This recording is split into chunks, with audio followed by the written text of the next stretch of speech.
Hello everyone, welcome back to Teaching Biology. Today we will discuss about first lesson of class 11 from the NCERT book The Living World. Okay, in this lesson we will discuss about mainly four topic. First one is what is living. What is living कहने का मतलब है कि उसमें हम लोग देखेंगे कि क्या है लिविंग. अगर कोई ऑर्गेनिज्म लिविंग है तो उसमें उसका क्या कैरेक्टर है जो कि उसको नॉन लिविंग से डिफ़र कर रहा है. तो इसमें कुछ ऐसे प्रॉपर्टीज़ होते हैं जो कि एक्सक्लूसिव प्रॉपर्टीज़ होते हैं और कुछ ऐसे भी प्रॉपर्टीज़ होते हैं जिसमें कि कुछ एक्सेप्शन लगे रहते हैं. ठीक है, तो इसके बारे में हम लोग डिस्कस करेंगे. फिर हम लोग देखेंगे कि diversity in the living world. Living world में बहुत varieties of organism, varieties of species पाए जाते हैं. ठीक है, तो हम लोग उसको कैसे आइडेंटिफाई करते, कैसे क्लासीफाई करते, कैसे नॉमेनक्लेचर उसका करते, इन सब पे हम लोग डिस्कस करेंगे. नेक्स्ट है टेक्सोनॉमिकल कैटेगरीज. टेक्सोनॉमिकल कैटेगरीज में एक स्पीसीज़ को उसके सिमिलरिटी और डिसिमिलरिटी के बेसिस पे उसको कैटेगराइज किया गया है. उसको स्पीसीज, जीनस, फैमिली, इस तरह से उसको कैटेगराइज किया गया, उस पर हम लोग डिस्कस करेंगे. नेक्स्ट है टेक्सोनॉमिकल एड्स. इसमें क्या होता है कि स्पीसीज़ को हम लोग कलेक्ट करते हैं, प्रिजर्व करते हैं. ठीक है, और उसको फिर से उसकी अगर फर्दर स्टडी करना हो तो उसमें हम लोग को हेल्प मिलता है उसके आइडेंटिफिकेशन, क्लासिफिकेशन, नॉमेनक्लेचर, ये सब से.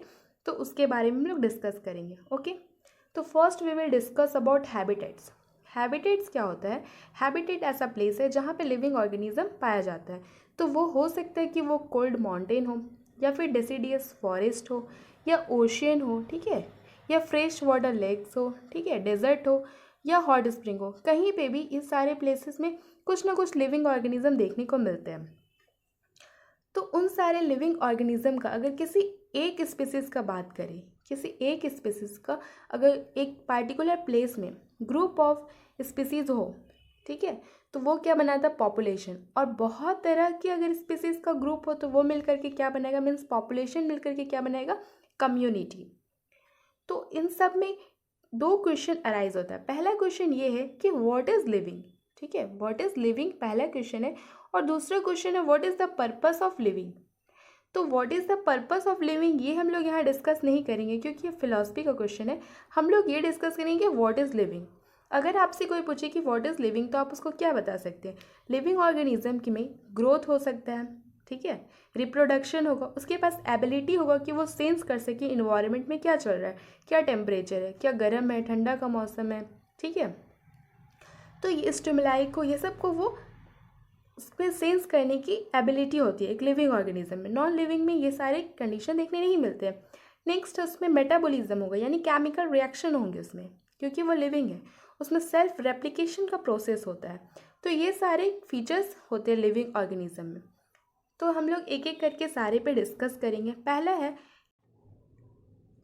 ऑल लिविंग ऑर्गेनिज्म जो है वो ग्रो करते हैं. जितने भी लिविंग ऑर्गेनिज्म है उसमें ग्रोथ की कंडीशन देखने को मिलेंगी. वो ग्रोथ की कंडीशन दो तरह की हो सकती है. पहला हो सकता है कि उसमें मास इंक्रीज हो. ठीक है, इंक्रीज इन मास हो. नेक्स्ट दूसरा प्रॉपर्टी ये हो सकता है कि उसमें इंक्रीज इन नंबर हो. पहला क्या हो सकता है? इंक्रीज इन मास हो. नेक्स्ट हो सकता है इंक्रीज इन नंबर हो.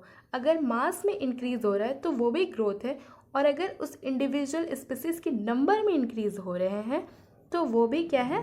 ग्रोथ का ही कंडीशन है. तो these are the twin characteristics of growth. अगर एक मल्टी सेलुलर ऑर्गेनिज्म की बात करें तो मल्टी सेलुलर ऑर्गेनिज्म में क्या होता है कि ग्रोथ जो है वो सेल डिवीज़न की वजह से होता है. सेल डिवाइड करते हैं और उसमें ग्रोथ होता है, जैसे कि मास नंबर इंक्रीज़ होगा, उसके सेल के नंबर में इंक्रीज़ होगा. ठीक है, और प्लांट सेल, जैसे कि प्लांट है, एक प्लांट में कंटिन्यूसली सेल डिवीज़न होते रहते हैं. उनका जो हाइट है वो इंक्रीज़ करता है through out the life span. लेकिन एनिमल्स के केस में क्या होता है कि ग्रोथ जो है वो किस सर्टेन एज तक ही देखने को मिलता है. उसके बाद जो एनिमल में सेल डिवीज़न होता है वो टिश्यू को रिपेयर करने के लिए, जो लॉस्ट सेल है उसको रिप्लेस करने के लिए ये सेल डिवीज़न होता है. पर अगर बात करें यूनिसेलुलर की, यूनिसेलुलर ऑर्गेनिज्म में क्या होता है कि जो सेल डिवीज़न होते हैं वो सेल डिवीज़न ग्रोथ की कंडीशन में देखने को मिलते हैं. साथ ही साथ अगर आप माइक्रोस्कोप में एक सिंगल सेल को देखेंगे तो वो इजीली डिवाइड होते हुए आपको ऑब्जर्व होंगे. ठीक है, तो मेजोरिटी ऑफ केस में क्या होगा कि जो हायर एनिमल्स होते हैं, हायर एनिमल्स या फिर प्लांट्स होते हैं, उसमें ग्रोथ और रिप्रोडक्शन म्यूचुअली एक्सक्लूसिव इवेंट है, ठीक है, दोनों ही अलग अलग इवेंट है, ग्रोथ हो रहे हैं और रिप्रोडक्शन होते हैं, ठीक है। लेकिन अगर यूनिसेल्युलर की बात करें तो यूनिसेल्युलर में क्या है कि एक सेल है जो कि एक ही सेल का बना हुआ ऑर्गेनिज्म है, उसमें ग्रोथ होगा, वो जब मैच्योर हो जाएगा तो वो क्या होता है, बाइनरी फिजन या किसी प्रोसेस से डिवाइड हो जाते हैं, डिवाइड होके दो अलग अलग बन जाएंगी, ठीक है, जो कि कंप्लीट सेल रहेंगे, कंप्लीट ऑर्गेनिज्म रहेंगे। तो वो क्या है कि ग्रोथ के साथ साथ ही आपको रिप्रोडक्शन का भी प्रोसेस देखने को मिलेगा यूनिसेल्युलर के केस में। लेकिन मल्टी सेल्युलर केस में दोनों ग्रोथ और रिप्रोडक्शन म्यूचुअली एक्सक्लूसिव इवेंट होता है। अब बात करें कि ग्रोथ क्या होता है। ग्रोथ की जैसा हम लोगों ने डिस्कस किया अभी कि ग्रोथ जो है कि बॉडी मास इंक्रीज हो गया, तो वो भी एक तरह से ग्रोथ ही है। तो नॉन लिविंग के केस में हमने बात की ना कि बॉडी मास में इंक्रीज हुआ तो वो ग्रोथ है। तो नॉन लिविंग के केस में क्या होता है कि कुछ मटेरियल का एक्युमुलेशन हो जाता है, जैसे कि अगर माउंटेन है या फिर सैंड है, उसमें क्या होगा कि वो जब और भी मटेरियल और भी सैंड आकर के वहाँ पे जमेगा, बहुत ज़्यादा हो जाएगा, एक्युमुलेशन होगा मटेरियल का, तो उससे क्या होगा कि इसमें मास में इंक्रीज हो जाएगा।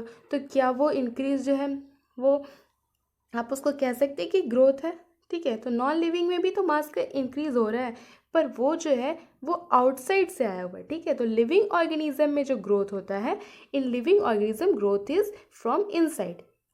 सेल डिवीजन की वजह से ये आपका प्रोसेस है, एक्टिविटीज़ है, जिसके वजह से वो उसमें ग्रोथ हुआ, ठीक है। लेकिन नॉन लिविंग के केस में क्या होता है कि एक्युमुलेशन हो जाता है। तो ग्रोथ क्या है, दोनों कंडीशन में देखने मिल रहा है, लिविंग में भी देखने मिल रहा है, नॉन लिविंग में भी देखने को मिल रहा है। इसलिए ग्रोथ को हम लोग डिफाइनिंग प्रॉपर्टी नहीं मान सकते लिविंग ऑर्गेनिज्म का, ठीक है। ऐसे प्रोसेस है, ग्रोथ प्रोसेस है लिविंग ऑर्गेनिज्म का, क्योंकि डेड ऑर्गेनिज्म में कभी भी आपको ग्रोथ देखने नहीं मिलेगा, ठीक है। Dead organism does not grow. Second character है रिप्रोडक्शन। रिप्रोडक्शन में क्या होता है कि रिप्रोडक्शन एक लिविंग कैरेक्टर है, लेकिन इसके बारे में हम लोग पहले डिस्कस करके फाइनलाइज करते हैं कि इसमें होता क्या है। तो मल्टी सेलुलर ऑर्गेनिज्म में क्या होता है कि रिप्रोडक्शन जो होता है तो रिप्रोड्यूस करता है ऑफस्प्रिंग को, यानी प्रोजेनी को। वो मोर और लेस सिमिलर होते हैं किसके, जैसे पेरेंट्स की तरह की, ठीक है। ये सेक्सुअल रिप्रोडक्शन के केस हो सकते हैं। नेक्स्ट है कि ऑर्गेनिज्म में असेक्सुअल रिप्रोडक्शन भी होता है। कुछ ऑर्गेनिज्म ऐसे हैं जिसमें कि असेक्सुअल रिप्रोडक्शन भी होता है। तो वो असेक्सुअल रिप्रोडक्शन किस में देखने को मिलेगा, जैसे कि फंगी की बात करें तो फंगी मल्टीप्लाई होता है, ठीक है। वो असेक्सुअल स्पोर बनाता है, प्रोड्यूस करता है, millions of asexual spores fungi जो है वो प्रोड्यूस करते हैं। नेक्स्ट बात करें अगर हम लोग ईस्ट की, हाइड्रा की, तो उसमें क्या होता है, बाय बर्डिंग, बर्डिंग के द्वारा जो है असेक्सुअल रिप्रोडक्शन होता है। नेक्स्ट है प्लानेरिया। प्लानेरिया जिसको कि फ्लैटवॉर्म भी बोलते हैं, तो उसमें क्या होता है कि ट्रू रीजनरेशन होता है। अगर प्लानेरिया का फ्रेगमेंट, अगर 3 फ्रेगमेंट बन गया एक प्लानेरिया का, तो वो कम्प्लीटली 3 न्यू प्लानेरिया बन जाएगा, ठीक है। वो जितना जो पार्ट उसका लॉस्ट हुआ है वो रीजनरेट हो जाएगा, कम्प्लीटली रीजनरेट हो जाएगा। तो एक प्लानेरिया से 3 प्लानेरिया बन जाएगा, कैसे, ट्रू रीजनरेशन से, जो कि फ्रेगमेंटेशन का प्रोसेस है, और ये एक असेक्सुअल रिप्रोडक्शन है।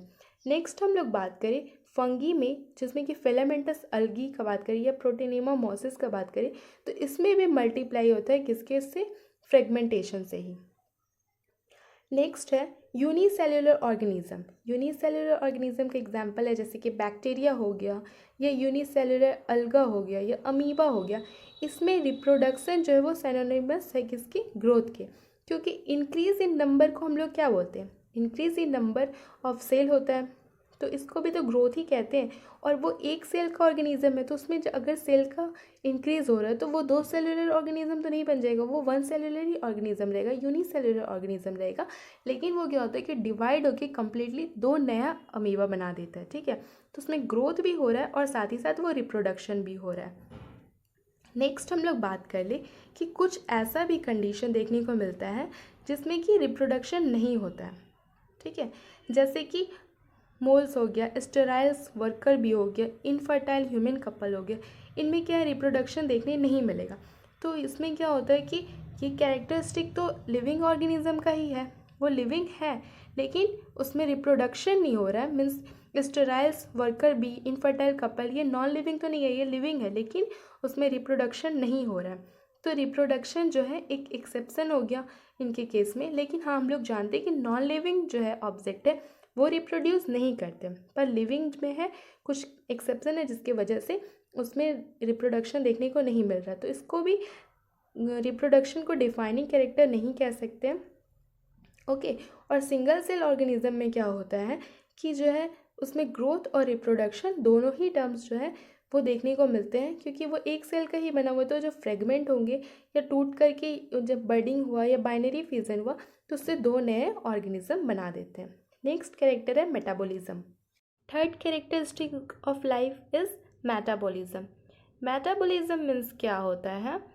मेटाबॉलिज्म के केस में क्या होगा कि जितने भी लिविंग ऑर्गेनिज्म हैं, ऑल लिविंग ऑर्गेनिज्म, इसमें क्या प्रेजेंट होते हैं?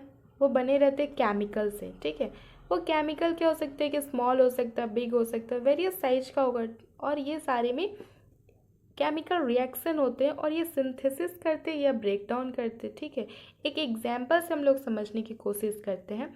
जैसे कि एक लिविंग ऑर्गेनिज्म है, ठीक है, उसके अंदर में एमिनो एसिड प्रेजेंट है, तो वो सीक्वेंस ऑफ एमिनो एसिड मिल करके बनाते प्रोटीन। अब सिंगल सिंगल एमिनो एसिड है, वो मिल के जुड़ के बन के बनाए प्रोटीन। तो ये क्या हुआ? सिंथेसिस हुआ। तो सिंथेसिस को दूसरे टर्म में हम लोग बोल सकते हैं एनाबोलिज्म हुआ। नेक्स्ट, अगर प्रोटीन है, प्रोटीन का ब्रेक डाउन हुआ तो वो टूट करके क्या बनाएंगे? फिर से एमिनो एसिड बना देंगे, बहुत सारे एमिनो एसिड बना देंगे। तो जो ब्रेक डाउन हुआ वो क्या हुआ? कैटाबोलिज्म हुआ। तो ऐसे लिविंग ऑर्गेनिज्म, ये तो मैंने एक एग्जाम्पल बताया, लिविंग ऑर्गेनिज्म में ऐसे बहुत सारे केमिकल रिएक्शन होते रहते हैं। मीन्स कुछ सिंथेसिस होता है, कुछ ब्रेक डाउन होता है। हम लोग जो फूड लेते हैं वो भी क्या है कि वो फिर टूटता है, टूट के छोटे छोटे मॉलिक्यूल्स में बनते हैं। तो ऐसा कन्वर्जन होते रहता है। ये लिविंग ऑर्गेनिज्म का प्रॉपर्टीज़ है। तो ये सारे फीचर्स जो हैं वो लिविंग ऑर्गेनिज्म में देखने को मिलते हैं। ऐसे थाउजेंड ऑफ केमिकल रिएक्शन होते रहते हैं यूनिसेल्युलर और मल्टीसेल्युलर ऑर्गेनिज्म के अंदर। ठीक है, जैसे कि बात करें प्लांट्स की, एनिमल्स की, फंगी, माइक्रोब, ये सब में मेटाबॉलिज्म देखने को मिलता है। तो मेटाबॉलिज्म क्या होता है? Sum total of all the chemical reaction occurring in our body is metabolism. Means जो एनाबोलिज्म और कैटाबोलिज्म रिएक्शन होते हैं उसका total addition of catabolism and anabolism क्या कहलाता है? मेटाबॉलिज्म। तो क्वेश्चन ये आता है कि क्या नॉन लिविंग ऑब्जेक्ट में मेटाबॉलिज्म होता है? तो आंसर होगा no. No non living object exhibit metabolism. ठीक है, तो क्या मेटाबॉलिज्म जो रिएक्शन है वो आउटसाइड द बॉडी होता है? तो ये क्या होगा कि हम लोग अगर टेस्ट ट्यूब में करके देखें रिएक्शन हो रहा है कि नहीं हो रहा है, तो एक सेल में, एक सेल जो लिविंग सेल है तो उसके अंदर मेटाबॉलिक एक्टिविटीज़ देखने को मिलेगा। तो ये क्या है? एक लिविंग एक्टिविटीज़ है, लिविंग फेनोमेना है। इसीलिए मेटाबॉलिज्म को हम लोग डिफाइनिंग फीचर मानते हैं लिविंग ऑर्गेनिज्म का। ठीक है, बिना किसी एक्सेप्शन के। तो इसको ये क्या हुआ कि एक सेल के अंदर ये लिविंग प्रॉपर्टीज़ देखने को मिल रहा है कि मेटाबॉलिज्म एक्टिविटीज़ हो रहा है। तो इसको क्या कंक्लूजन हो रहा है कि हेंस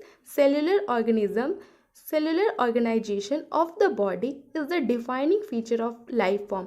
एक अगर हम लोग कह रहे हैं कि लाइफ है तो वो लाइफ जो है सेल में भी प्रेजेंट है। ठीक है, सेलुलर बेसिस पे भी मेटाबॉलिज्म हो रहा है, यानी कि एक सिंगल सेल में भी लाइफ है, वो लिविंग है क्योंकि उसमें मेटाबॉलिक एक्टिविटीज शो हो रहा है। तो मेटाबॉलिज्म जो वो एक्सक्लूसिव प्रॉपर्टीज हो जाता है लिविंग सिस्टम का। ठीक है, लिविंग ऑर्गेनिज्म का। नेक्स्ट, इसमें कोई एक्सेप्शन नहीं है। जैसे कि हम लोगों ने डिस्कस किया था ग्रोथ और रिप्रोडक्शन के केस में, तो वहाँ एक्सेप्शन देखने को मिल रहा था, पर मेटाबॉलिज्म के केस में कोई एक्सेप्शन देखने नहीं मिल रहा है। नेक्स्ट हम लोग बात कर ले तो उसमें हम लोग पढ़ेंगे कि एबिलिटी एक होता है, सेंस एबिलिटी होता है लिविंग ऑर्गेनिज्म में। उसको अपने सराउंडिंग या इन्वायरमेंट में क्या स्टिमुलाई है या फिर कैसा फैक्टर है उसको वो सेंस कर सकते हैं। वो मे बी फिजिकल हो, केमिकल हो या बायोलॉजिकल प्रॉपर्टीज़ हो, वो स्टिमुलाई को वो सेंस कर सकते हैं। इसके लिए रिसेप्टर प्रेजेंट होते हैं लिविंग ऑर्गेनिज्म में। ठीक है, अगर हम लोग बात करें प्लांट्स के केस में, तो प्लांट भी external factor like light, water, temperature, other organism, pollinator, ये सब को वो सेंस कर सकता है। अगर बात करें प्रोकैरियोटिक की या यूकैरियोटिक की, वो भी सेंस करते हैं इन्वायरमेंट को। ठीक है, नेक्स्ट है फोटो पीरियोडिक इफेक्ट, जो कि रिप्रोडक्शन के केस में देखने को मिलता है। फोटो पीरियोडिक इफेक्ट क्या होता है, वो सीजनल ब्रीडर जैसे बोथ प्लांट्स और एनिमल्स इसमें देखने को मिलता है। अब हम लोग अगर बात करें ह्यूमन बीइंग की, तो ह्यूमन बीइंग जो है वो सेल्फ कॉन्साइसनेस जो करते हैं, मीन्स वो अवेयर होते हैं अपने, aware of himself, that is has a self consciousness. तो कॉन्साइसनेस क्या हुआ, ये एक डिफाइनिंग प्रॉपर्टीज़ हुआ लिविंग ऑर्गेनिज्म की। लेकिन कुछ केसेस में ह्यूमन बीइंग के केस में क्या होता है, जैसे कि अगर कोई पेशेंट है जो कि कोमा में है, तो उसका क्या है, ब्रेन डेड होता है, ठीक है। उस समय आपको सेल्फ कॉन्साइसनेस उसको नहीं पता चलेगा कि उसको कोई स्टिमुलाई हो रहा है या उसको पता नहीं चलता है, ठीक है। तो वो उसको केवल ब्रेन डेड होता है, पर वो इंसान डेड नहीं होता है। वो अगर वो ठीक हो गया तो वो तो लिविंग है, और उस वक्त भी वो लिविंग है, लेकिन उसमें सेल्फ कॉन्साइसनेस देखने नहीं मिलता। नेक्स्ट हम लोग इस प्रॉपर्टीज़ को आगे डिस्कस करेंगे। जैसे अभी हम लोगों ने लिविंग में 4 कैरेक्टर देखा। पहला था ग्रोथ, जो कि एक्सक्लूसिव प्रॉपर्टीज़ नहीं है, उसमें एक्सेप्शन है, क्योंकि नॉन लिविंग में एक्यूमुलेशन ऑफ मटेरियल की वजह से ग्रोथ देखने मिल रहा है। नेक्स्ट है रिप्रोडक्शन, वो उसमें भी एक्सेप्शन देखने को मिल रहा था, स्टेराइल कपल्स, स्टेराइल वर्कर बीज, ये सब के केस में, ठीक है। नेक्स्ट था आपका मेटाबॉलिज्म। मेटाबॉलिज्म एक्सक्लूसिव प्रॉपर्टीज़ है लिविंग ऑर्गेनिज्म का, क्योंकि वो सेलुलर बेसिस पे केमिकल रिएक्शन हो रहे हैं। नेक्स्ट है कॉन्साइसनेस, इन्वायरमेंट के स्टिमुलाई को सेंस करना। ये 4 फीचर्स है जो कि लिविंग ऑर्गेनिज्म का होता है। अब हम लोग नेक्स्ट डिस्कस करेंगे इसमें डाइवर्सिटी को, ठीक है, लिविंग वर्ल्ड, टेक्सोनॉमिकल कैटेगरीज, ये सब के बारे में हम लोग डिस्कस करेंगे। तो अगर आपको ये लेसन समझ में आ रहा है तो चैनल को लाइक कीजिए, सब्सक्राइब कीजिए, ठीक है। चैनल को सब्सक्राइब कीजिए ताकि नेक्स्ट वीडियो जो मैं अपलोड करूँ इसके नेक्स्ट पार्ट को, ये पार्ट 1 है इस लेसन का, और भी मैं कंटिन्यू करूँगी, तो आपको अप टू डेट मिलते रहें। Thank you, thanks for watching.